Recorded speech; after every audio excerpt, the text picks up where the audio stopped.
Welcome to the Chronically Well podcast, where we have real conversations with community that need to be heard. On this episode, I have the honor of speaking with Lexie. Lexie is someone I came across in the social media space probably about 4 years ago or so, 4 or 5 years ago. And I don't know if Lexie knows this, like in elementary school, you learn about the gravitational pulls of the galaxy and things like that. Mm-hmm. But you are like a galaxy of your own. You have this great gravitational pull where people actually grasp and they tend to go towards you. Like you have a path of light that people truly enjoy. In so many spaces, I have so many communities via social media. So many of these spaces, people bring you up in topics. And they're like, yeah, Lexi, Diva, the little one. All the time. Like it's nonstop. And it's great that I've been able to like formally get to know you as a person, because in this space, in this light, as I say, where you shine, you give opportunity for everyone to shine. Mm-hmm. Seriously, I truly appreciate you. Thank you. Wow. I appreciate you, and I had no idea. And that's just, I just say glory to God for that, because it's not me. There's nothing that I'm doing out of my own power. I'm grateful. Just being you, right? I mean, yeah. Now, have you always been like growing up? Were you that person who I would say like people would tend to like always want to be around? Like you were the starter of everything, the initiator, I think I was friends with a lot of people. I've always been a very caring person, and I care about people, and I like to make friends, I guess. So maybe, yeah, I just never thought of it like that, the way that you just worded it. Right. Like it's almost like with me, like all of my friends, I consider family. Yes. Like I don't treat them any different. Like if we become close and cool, like you're like my mama's son, my mom's daughter, mm-hmm. like serious. And that's how it should be. I mean, exactly. That's the way I grew up anyway. Yeah, no, same. People, all my friends call my mom. So we have that in common. Yeah. I gave an introduction of who you are, but can you let us know who you are? Tell us about yourself. Okay. Again, that was an amazing introduction.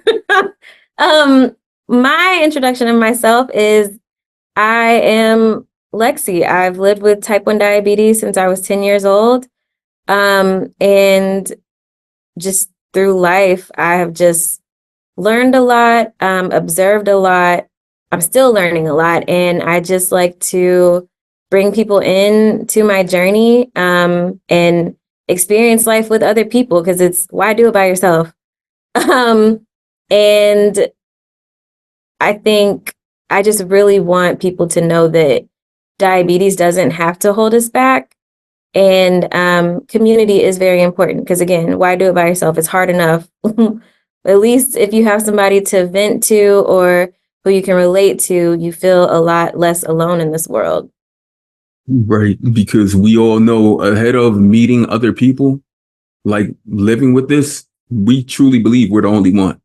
Literally. Like, I mean, even if we have people in the community who have it, even if we have family members who have it, it's not the same, because the long nights, seriously, the nights where we get limited to no sleep, those days where we have so much we have to check off on our list, like a whole itinerary of things. But then at the end of the day, we look and we're like, because of diabetes, I only got 2 of the 10 done. Yeah. Like people don't truly understand, or they don't get that, because I'm pretty sure people see you always on the go. Like, oh, Lexi got this. She can handle it. Yeah. And that's why I always am transparent about, whenever I am traveling and I drop running through the airport, or I've made a video in the bathroom before because I was changing a pod that got knocked off and I had to go to the bathroom at the airport because that's real, And if you're not exposed to what real life with diabetes is like, anytime you go through something that's not ideal, you think you're doing something wrong or you think there's something wrong with you when really we're all kind of doing the exact same things. And I think that's why it is important to be transparent. Look, transparency truly does matter because we can't put on this image that we are bionic. Right. We truly aren't. Like we're not. And people need to know that with living with a chronic health condition such as insulin, any insulin dependence, any type of diabetes, that we are not fully in control of everything that occurs. That shows that we have limits. I mean, we are both people living with diabetes, diagnosed at a young age, where you were diagnosed at 10. While you were growing up, did you ever look at some people who were like going through certain things and you're like, I wish I only had that? Like, did you ever? Yeah. 100%. You know, what's funny is that I now always say that I think that diabetics are some of any type of people living with diabetes. I know people don't like the term diabetics. That we are some of the most compassionate people because we go through so much. But also on the flip side of that, I used to not be very understanding and compassionate because I'm like, that's all that you're dealing with. Shut up. Like, why are you complaining? I'm going through this and that. And my blood sugar is on top of school and boyfriends and all that kind of stuff. And, my girlfriends growing up, like one of my really close friends at the time, her in high school, her parents got divorced and she was so depressed and just so upset about it. And I couldn't understand it because my parents got divorced when I was little. I was like 3 when my parents got a divorce, And I'm like, you're fine. It was so just not, oh my gosh, I was not that great of a person. You were lacking that empathy. That empathy, yeah, because I'm just like, girl, some of us have real problems, That's normal though for people to do that. When they see someone else going through something and then they think about that's a normal. Yes, exactly. And I'm grateful for that because I feel like, I probably have ruined some friendships and stuff because of that perspective. But, as you get older, you start self-reflecting and you learn like everybody's not the same, right? And something that's hard for one person may not be hard for the next person, but that doesn't mean that it's not hard. It's all relative. So you still have to respect somebody else's journey in life and how something impacts them versus how it would impact you because you're not the same person. Right. And it's not your fault that you got diabetes. Right. Yeah, that too. Equal to, it's not their fault that their parents got divorced. Right. So somehow we got to meet and be in the middle and be like, okay, we both got, like, it's messed up for both of us. Yeah, exactly. But at the same time, you don't want diabetes, and I don't want you to get diabetes at all. Exactly. At all. Family. You mentioned your parents getting divorced at a young age. But growing up, was it how many siblings do you have? So I have my mom. With my mom, I have a brother because she got remarried and had my little brother. And then my dad, and whenever he remarried, they had a little boy and a little girl. So I'm the oldest. I grew up with my mom's other kid. And my dad, because he and my stepmom live in the Cayman Islands. So I would see them every summer, like for the holidays and stuff. I didn't really grow up with my siblings over there. Hold on. I gotta stop right there. So is that the main reason you went to the Cayman Islands? That's where I go all the time. I did not know that. Yeah. I thought like Lexi just loved the Cayman Islands. No, first of all, I mean, I do, but I can't afford to go there that often. The hotel's expensive. It's family. Yeah. I got you. Okay, I got you now. All right. What's my cousin's names? Gotta write those names down. I got cousins in St. Croix. You got like during this podcast, I've met so many people, and now I've been invited to go like all these different places. They're like, yeah, anytime I go to St. Croix, I'll let you know. And I'm like, Yeah. oh, bet. Well, I hope you are coming to Bali. You and your wife are gonna come to Bali with us next year. Look, my wife was like, yes, let's do it. But I always gotta tell her like, but what we gonna do about these kids? But yeah, we're going to try and make it there. And she knows I gave her the itinerary, the dates, all of that stuff. Okay, good. Yeah, it would be nice to, because that's the other thing about. And sorry, I'm kind of getting off topic. It's no topic. This is organic. Okay, good. That's the great thing, and that's why I'm just so big on community, because you and I have never met in person. I think we've had one like actual phone call or like voice communication. Most people that I consider like my dia buddies, whatever you want to call it, we've never met in person, but like we know each other, you know? And so it's like to be able, especially people that aren't, because some people I have met in person because they live like in Texas, but just to meet people in person that you have connected with for years, it's almost like a family reunion. That's kind of how I'm like, we need to finally have a family reunion, especially in the POC of the DOC, you know? I got you. Look, I was trying to think of an acronym, like, but I couldn't. But yeah, we all need to get together and like join in, come to the cookout, have some fun. Yes. I've been seeing the videos over social media of like the adult field days. Oh yes. And I'm like, yeah, we should have one of them. Shit, that would be fun. I mean, as long as we got an EMT on. I was gonna say. Look. Yeah. I mean, I think we should be able to handle it though. Maybe. But also a lot of us are like retired athletic people. I like to say that I used to be athletic. Look. I might hurt myself now if I try to go out there and do something crazy.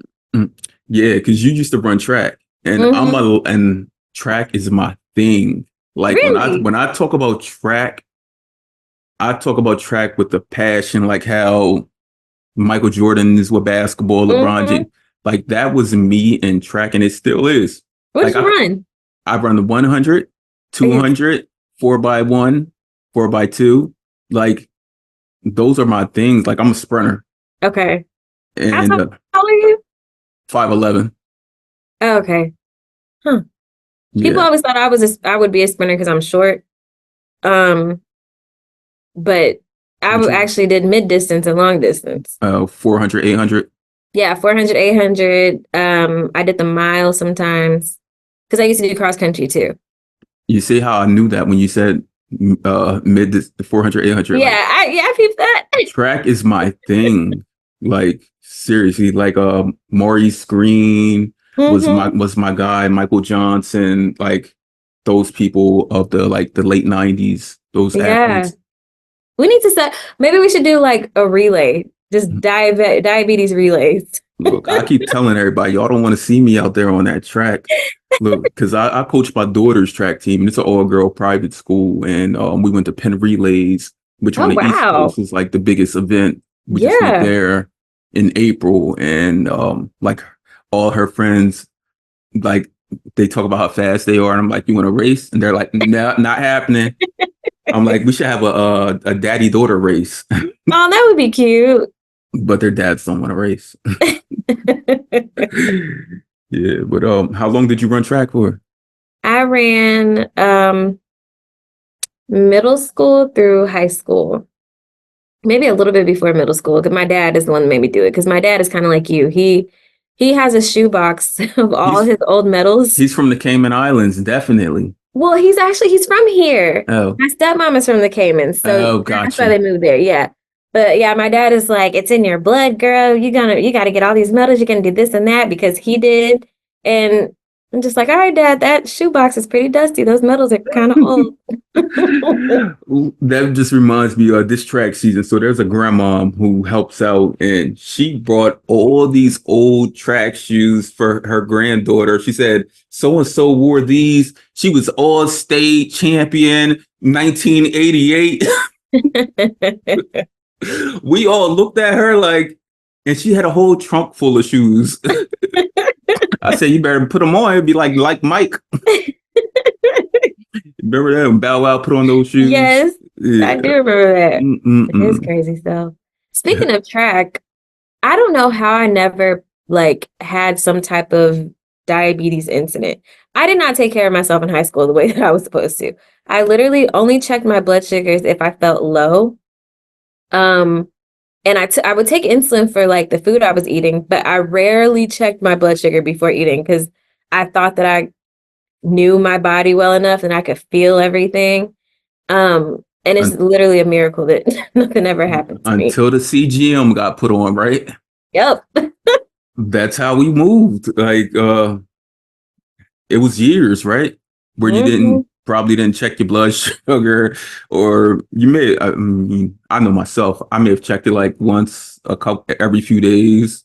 Yeah, well, that's We're, better than me. look, we were going off the fields. Look, Lexi, I've never told anybody on this, but I'm gonna tell you something crazy. Look, I got a test strip right here next to me. These test strips, they used to be so. Remember how expensive these were, Yes. especially like being a young adult, college years. I would do something like I would try to clean off the test strip. Me too. Like squeeze the blood out. Yeah. And reuse it. And I Yep. mean, it worked, but I don't think it really I worked don't think it now. was Like, accurate. it wasn't Yeah. accurate at all, but it looked good to me Yeah. because it was always telling me I was a little lower. Look, I mean, the Yeah. things we do, and people who don't live with this, they won't understand that. No. They won't understand that at all. Mm-mm. Do you remember your diagnosis? Yes, actually. My mom picked me up from school and took me to our like primary care doctor. And she thought I had a bladder infection because I was urinating a lot, drinking a lot of water, all the classic symptoms. And I think at lunch, like I had like a cookie, like I had crap at lunch, which when you're a kid, lunch is early. It's like at 11 or 10 a.m., I think. Mm-hmm. So she picks me up from not even school, I think daycare, because I had daycare after school. Anyway, she takes me to the doctor and they test my urine. I have ketones. My blood sugar was like 3 something. And he's like, you need to take her to the ER right now. Take her to Cook's Children's, Fort Worth. And he said I couldn't eat anything. And I was starving. And so my mom, we stopped by McDonald's. I got a salad. At the time, they had the salad that had like mandarin oranges on it and chicken, grilled chicken. They don't have it anymore. I don't know what happened to that salad. I know what you're talking about. You know what I'm talking about? Yes. And I hated salads back then, but my mom told me that was the only thing that I could eat. And so anyway, I just remember being scared and crying because my mom looked scared. And I went based off, I based the way that I should feel about something on my parents. If my parents weren't freaking out, I'd be like, okay, cool. But like my mom, the look on her face was just like mortified. And she tried to like fix her face really quick, but I caught it before she could fix it. And I was just so scared. And we got to the hospital and I remember them putting the IV in my hand or trying to, and I was like fighting them because I didn't want it. And they were trying to distract me by putting a book in my face. And I like hit the book because I was like, I know what you're trying to do. I've always been a little sassy. Anyway. Oh, we know. So they finally get the IV in my hand. And I just remember being like in the room. They brought me this teddy bear and a menu. Like I was able to eat ice cream after my blood sugar came down, which it was sugar-free ice cream, but I didn't know that at the time. I didn't care. It was just ice cream. And it turned out to be like my best hospital stay. Cook's Children's Fort Worth, if y'all have never heard of it, if Lord forbid your child ever has to go to the hospital in the DFW area, take them there because they cater to the kids. The nurses and doctors and stuff like walked around with like costumes and they would bring me like a menu to pick all my food. It was just like a really fun, it was just a lot of fun, which is so odd to say whenever you're talking about like getting diagnosed with diabetes. But my memory of my diagnosis initially was fear and after that was fun. It's just it so you wanna go back? I like kind of do. You know, like a Toys R Us kid. You always want to be a cook's Yes. kid. And that was You said you were 10 at the time. Mm-hmm. 19 years ago? Mm-hmm. Yeah, I put the I math just did the together. math. So next year, you have a couple big 2 milestones celebrations. next year. Yep. Yes, yes. Yep. Are you planning for them? Well, that's part of what Bali is. Okay. It's like my treat to myself because it's an expensive trip. Mhm. And for because of vacation time, because I have a employer, I can't do everything that I want to do, but I really wanted to go see different parts of Africa. Which I want to see South Africa, Egypt, Zimbabwe, Kenya, and Uganda. Don't ask me why. Because some of the places I've literally just seen on Instagram and I'm like, I want to go. Other places I have friends from there and I want to go. I've recorded with someone from Uganda, Zimbabwe, and Uganda. Did I say that? Did I say Uganda You say twice? Uganda twice. Hold on. Uganda, Zimbabwe, and South Africa. Okay, okay. A couple places. Algiers.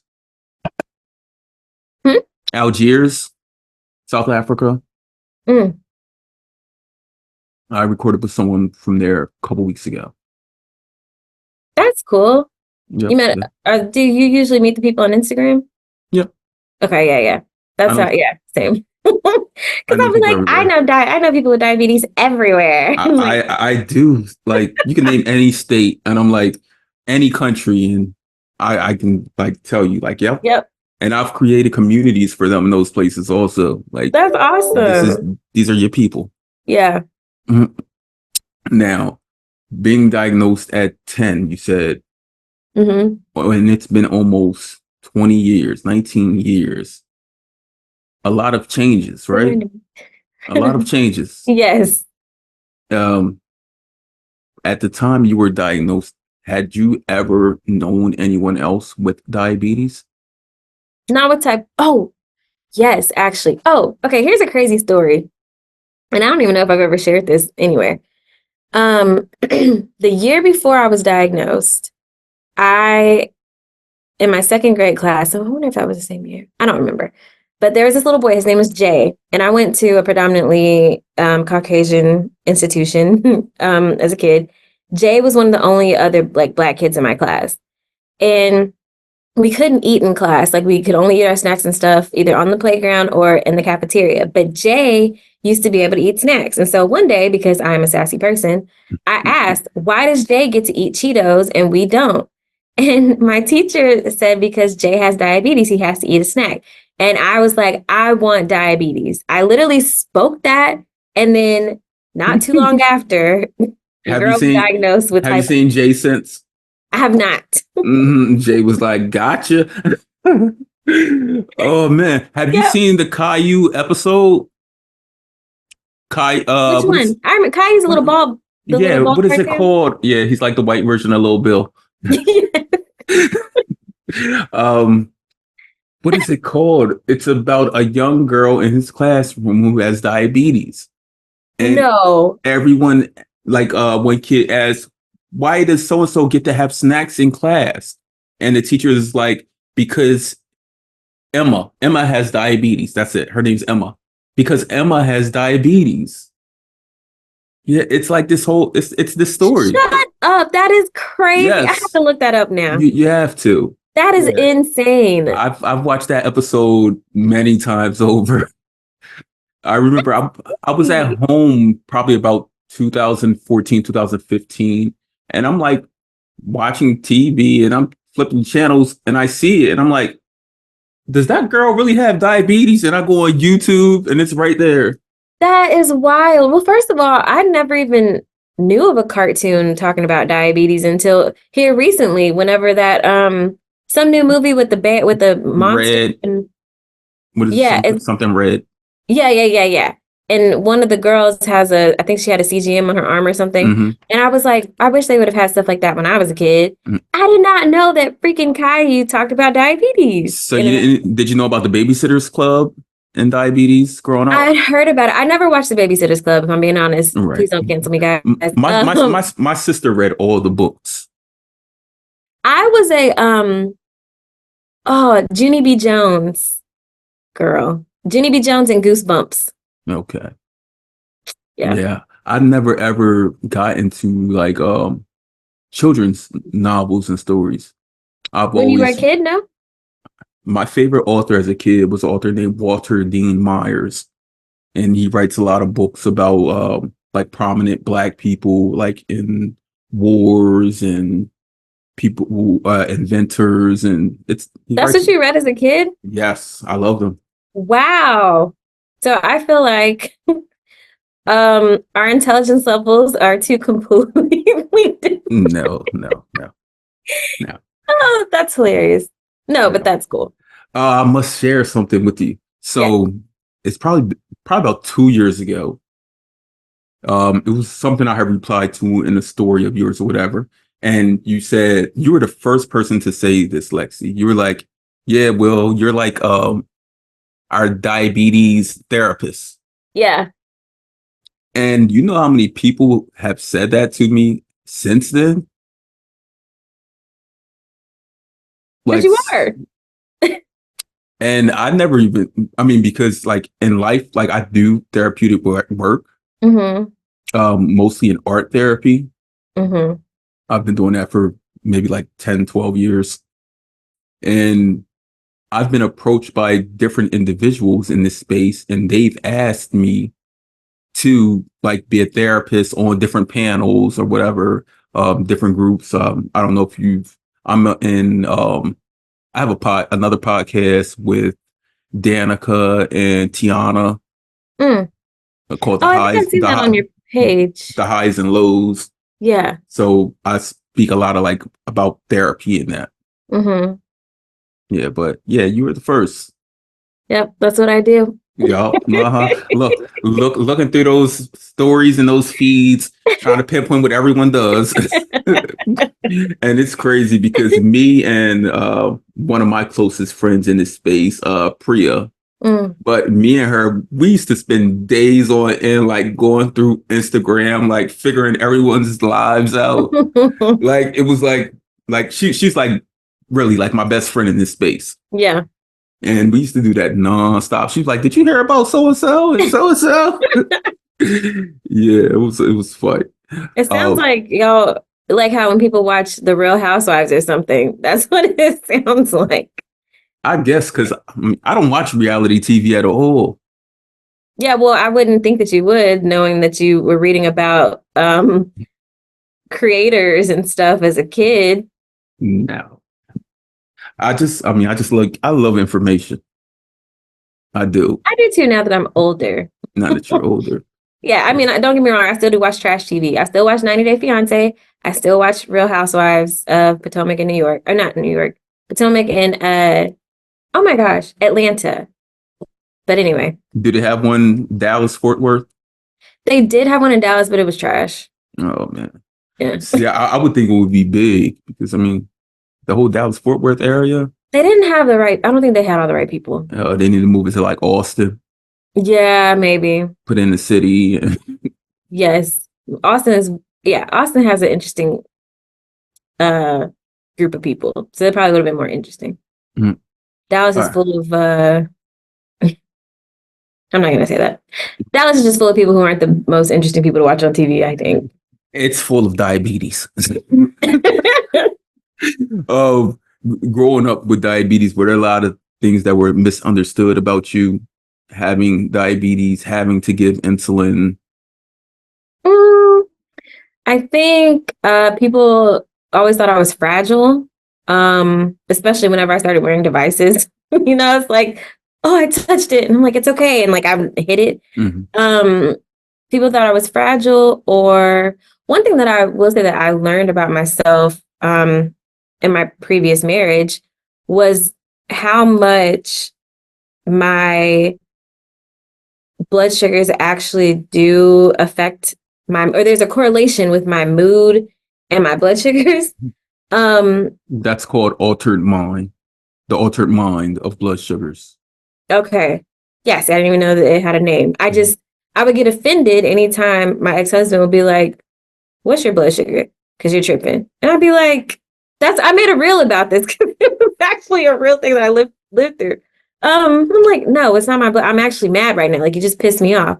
But then I started noticing like, okay, no, every time, and sometimes I get mad and I'm like, I'm mad. I don't know why, but like, I just leave me alone right now because I'm just irritable. And it also, kind of correlates with the menstrual cycle, all that stuff too.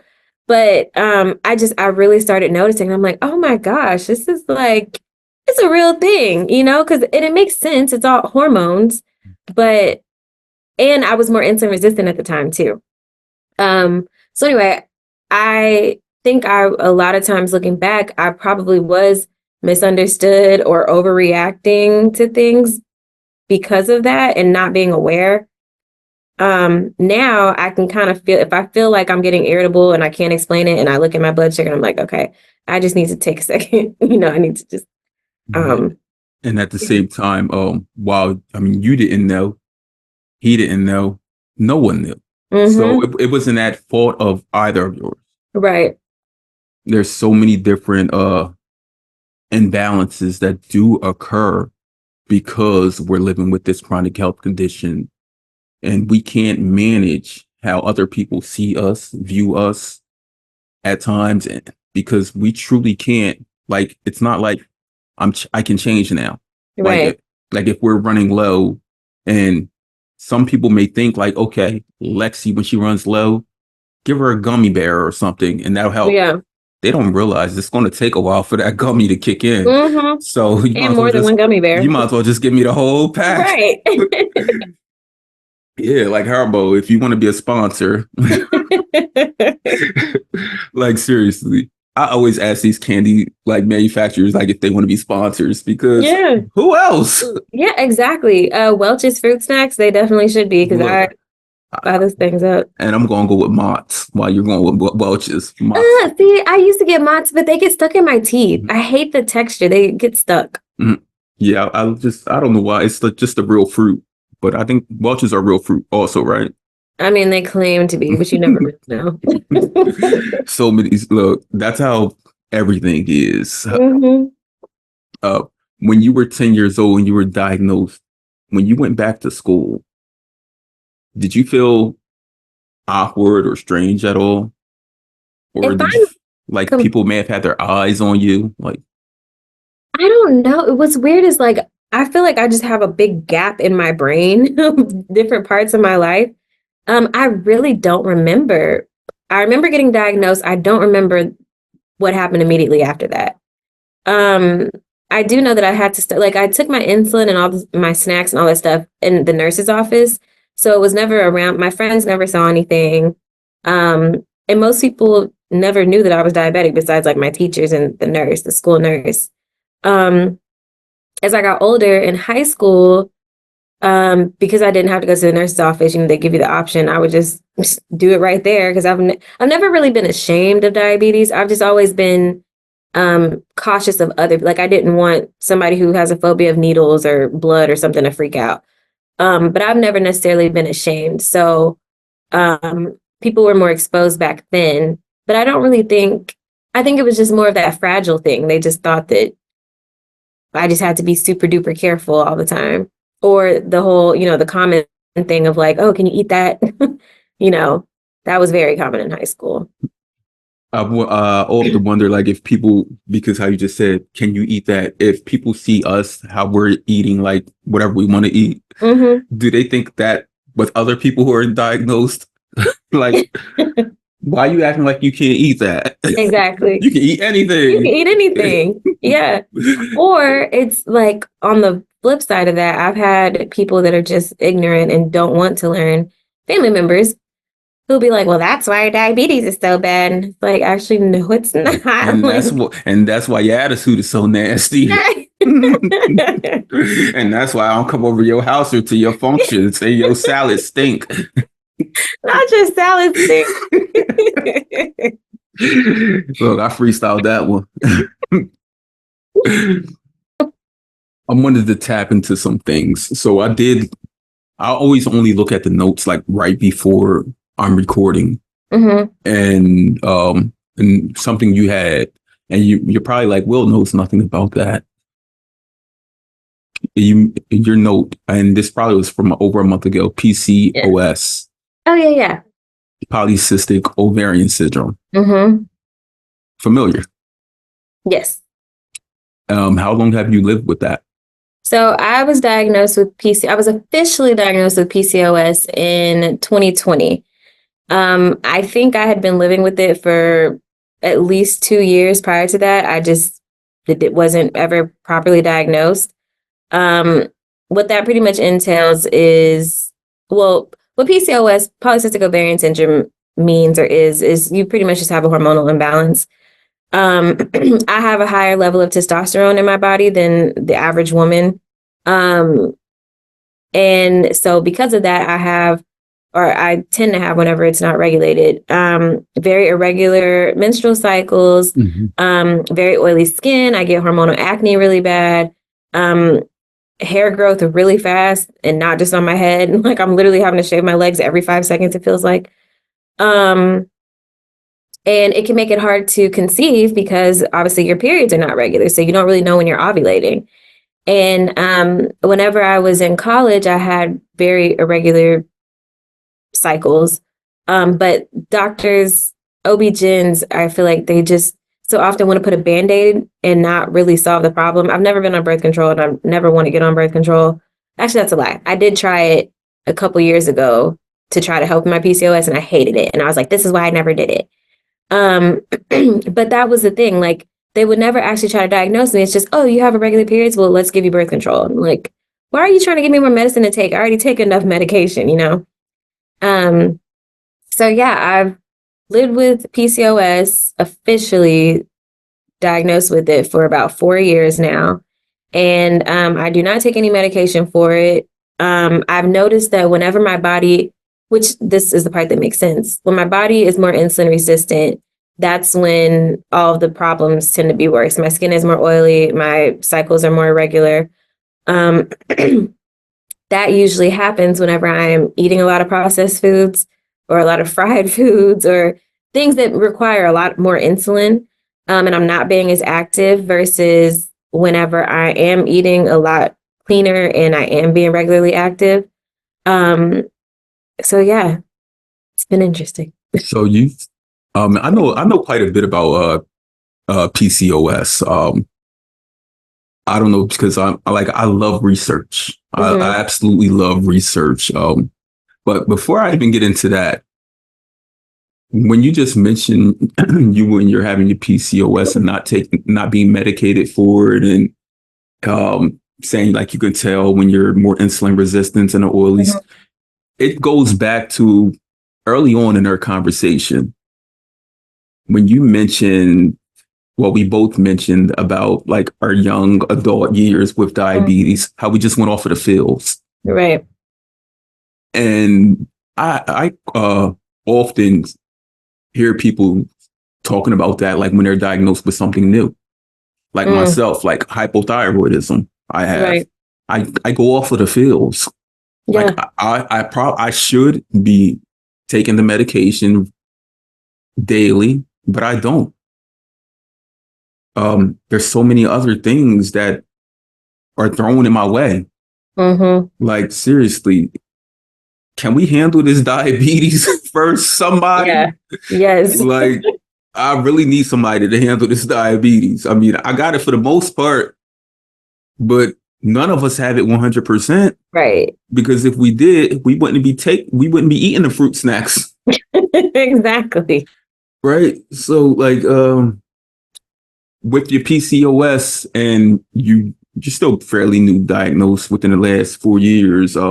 Was it during the pandemic when you like were able to take a look at yourself and was like? So, few different things were happening in my life at the time. Prior to that, I had been going to different OB-GYNs trying to get diagnosed, trying to understand what was going on with my body. The insurance that I had at the time before I got diagnosed, it was just very limiting. I had to get a referral from my doctor anytime I wanted to see a new specialist or a new doctor. So that just made it hard. But whenever I got married, my ex joined the military and I had TRICARE, so I had a lot more freedom in researching doctors and choosing doctors. And at some point, because we were talking about conception, that's what it was. I was like, okay, I really got to figure out what's going on because none of these doctors are listening to me. They all keep trying to push birth control on me. Why would I take birth control if I'm trying to get pregnant? So there's got to be something else, right? So that's when I really started doing research on my actual symptoms and PCOS. One article that I read mentioned insulin resistance. And I'm like, oh my gosh, why didn't any of these freaking OB-GYNs even mention that? And the crazy thing is in college, I had my endocrinologist told me that I was showing signs of insulin resistance. He didn't tell me what that meant. He didn't tell me what I needed to do to change that. He didn't tell me what other things that would affect within my body, but it just all clicked for me in that moment. And so I printed out some of these different articles. I made a list of all my symptoms and I went to go see my new OB-GYN. We got stationed in Georgia whenever we moved to Georgia.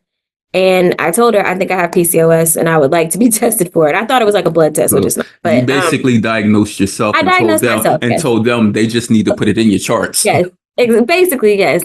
Tell me that I'm right because I know that I am is basically what I wanted to say to her. So anyway, we went through, she basically did through process of elimination of other things, ended up diagnosing me with PCOS.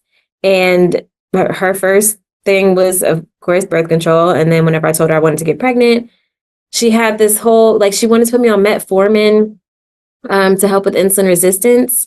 I just didn't want to be on more medication. I wanted to find a way to naturally do it. And I don't know why none of these freaking doctors would just tell me that so many of the foods that I was eating contribute to inflammation in the body and insulin resistance.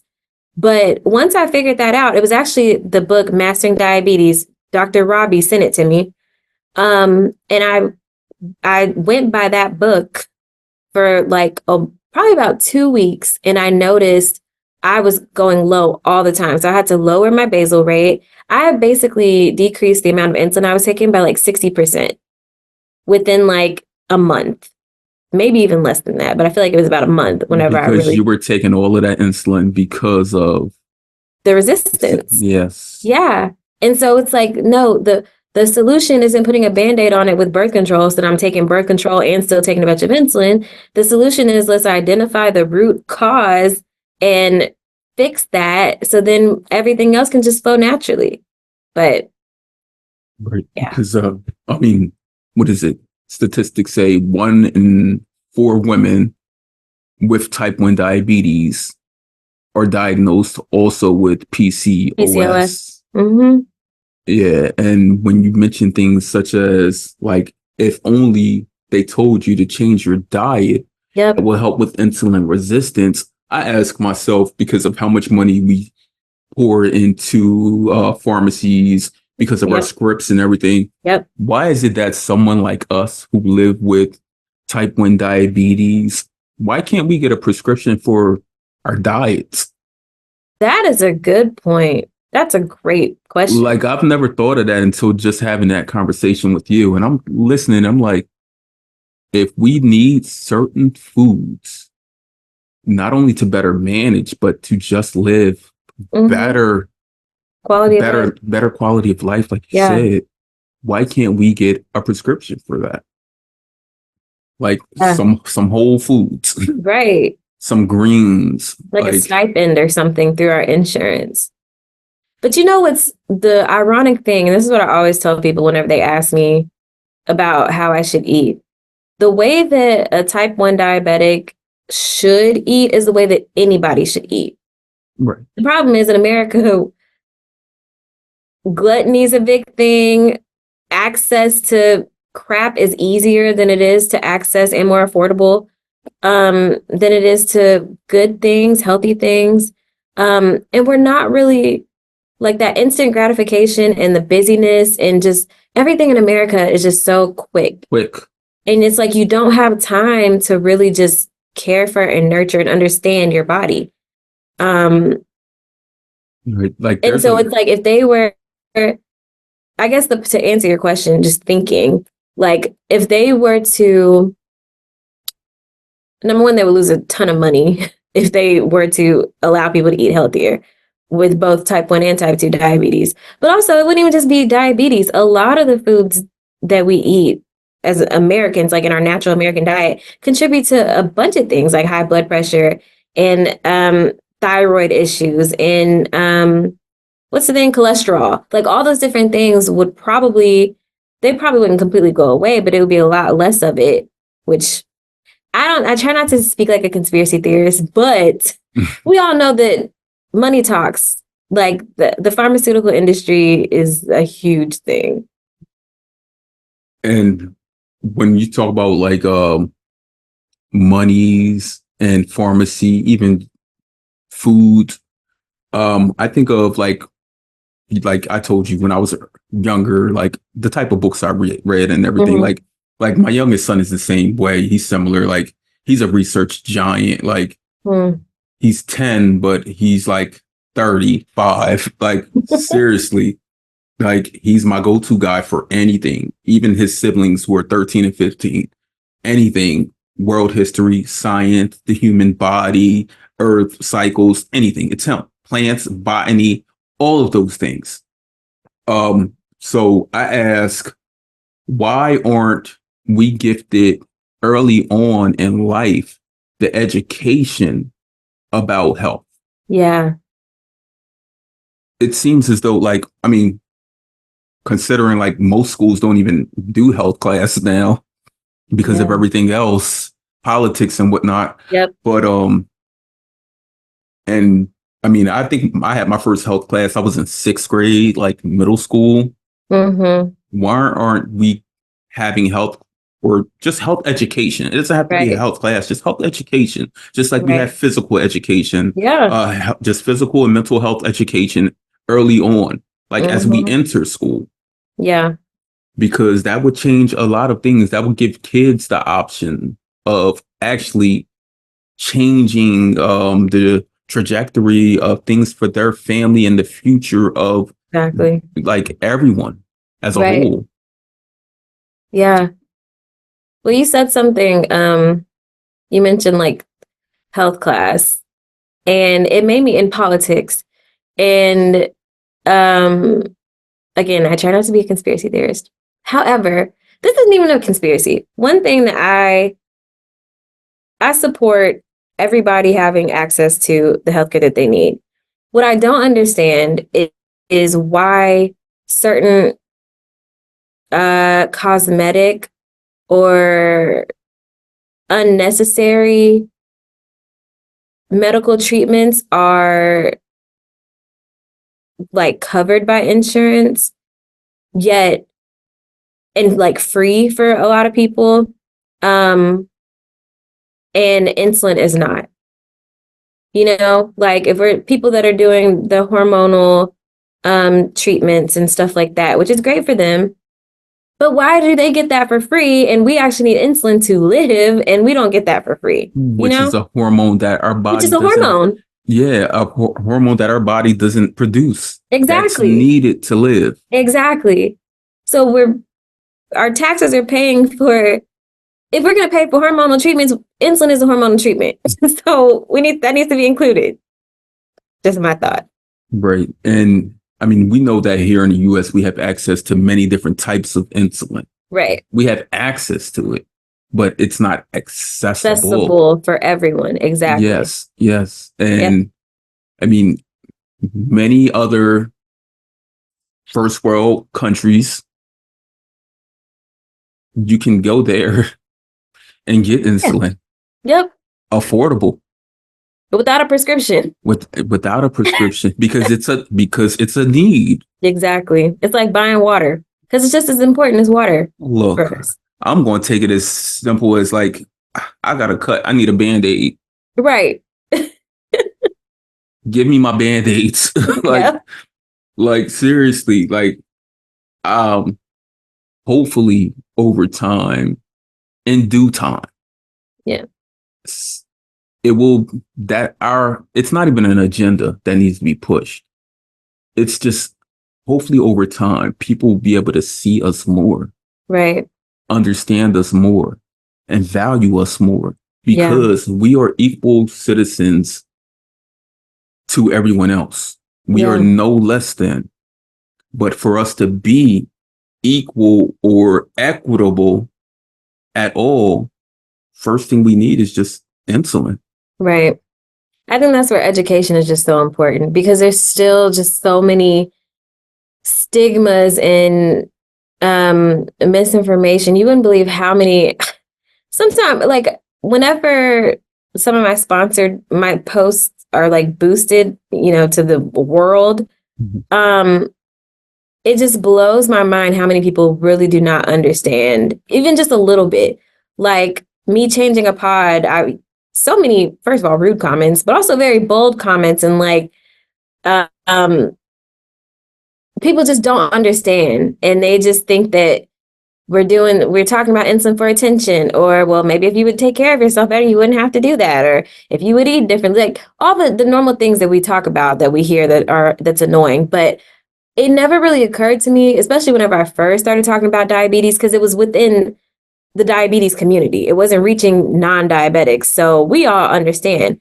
But once, like, companies started like pushing it out to like the world, people who don't have diabetes, I was like, oh my gosh, there's so many people who don't get it, and who are not. What blows my mind is the lack of compassion.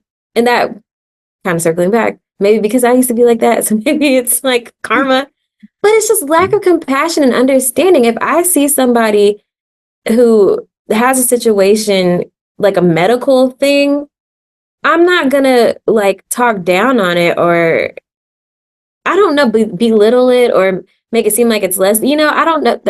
I do not get it. And I also don't understand why people don't just take 20 seconds to type something into freaking Google. What is type 1 diabetes, instead of getting on my dang comments and saying, go eat some cinnamon. You tell me to eat cinnamon one more time. Hear that word, diabetes, and they shrivel in fear. Yeah.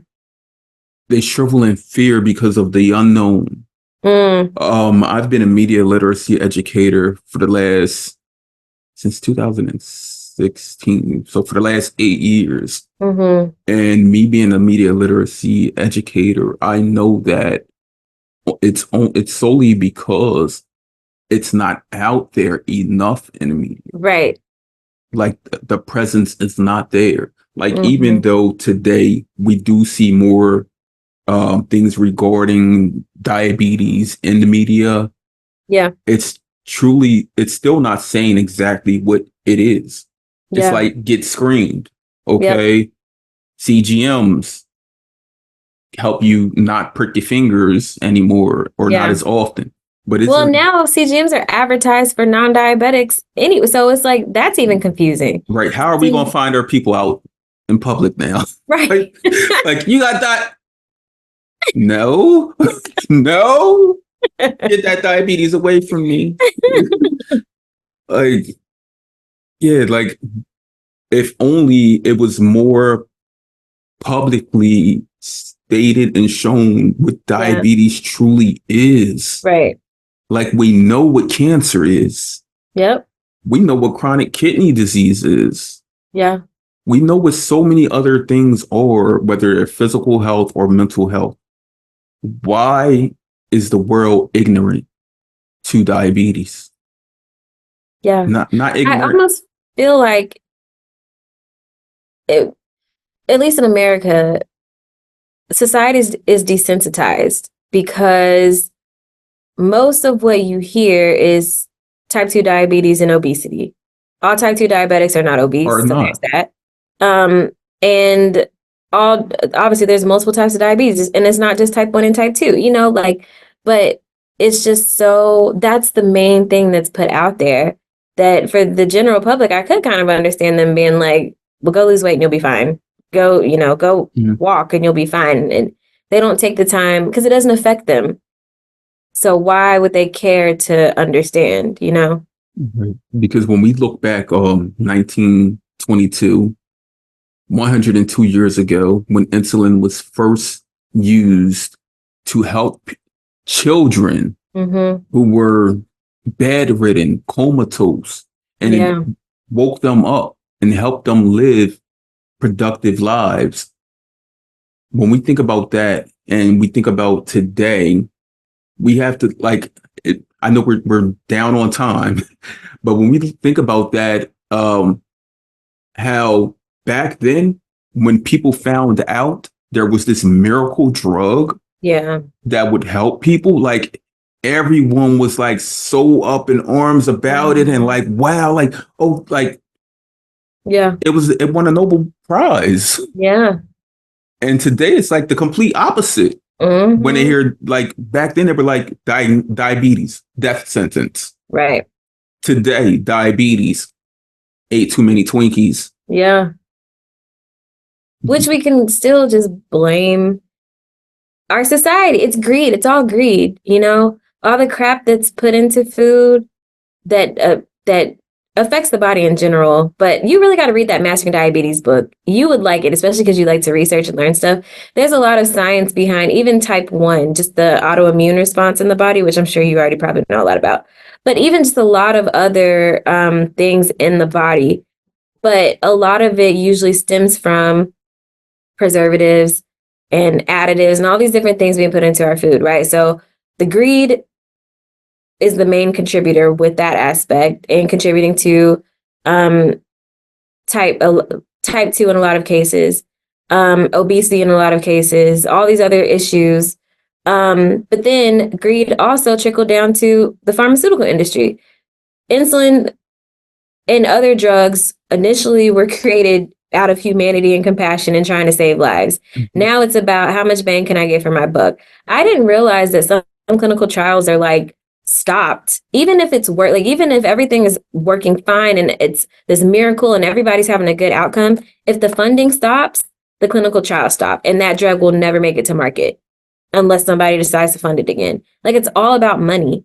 And it's sad because, like you were saying, everybody was excited back whenever 100 years ago, 102 years ago, when kids were no longer dying with diabetes. Now it's just like, oh, well, you should have done something, but you're not. So you're going to tell me that I should do something differently with my lifestyle, but you're not going to help me fight for accessibility and affordability to the drug that could save these same lives. They don't realize that it all comes hand in hand. Yeah. And hopefully after people review this and they hear Lexi with the snap, crackle, pop. Did I make you spit your water out? Almost choked. That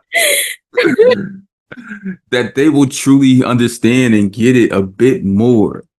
Lexi, it's been a true amazing gift to sit down and have this conversation that's been long overdue. So overdue. Before we go, I must ask you this, because we've been talking about a lot about diabetes. On the day you wake up and you receive a bunch of messages from people like myself, and we say, doesn't seem like my diabetes is working today. Like, and you're like, what? And you step up and you get out your bed and you're used to your blood sugar rising a little bit. And you look at that CGM and it says you've been sitting at 88 all night.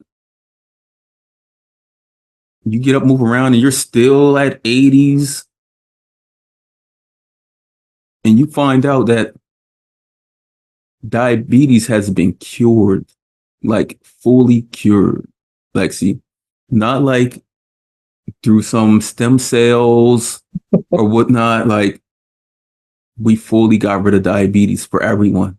On that day, what do you do? First of all, start crying and thank God. And then I think probably some self-discovery.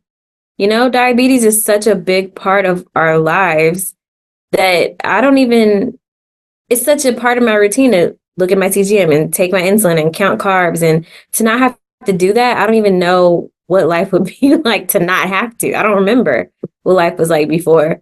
Yeah, I don't know. Maybe we throw a RIP party to diabetes and turn up. I thought you were going to give me another acronym like RIP to DIAB. RIP to the DOC. There we go. Oh, wow. Look, That's bars. She gave me a good 4 bars today. Lexi, thank you for joining me on the Chronically Will podcast, where we have real conversations with community that need to be heard. Lexi, you are someone that truly needs to be heard. Thank you, Will. Thank you for having me. Thank you. Such an honor. It's an honor. All right, go handle your business. All right, yeah, let me get back to work before I get fired. Mhm.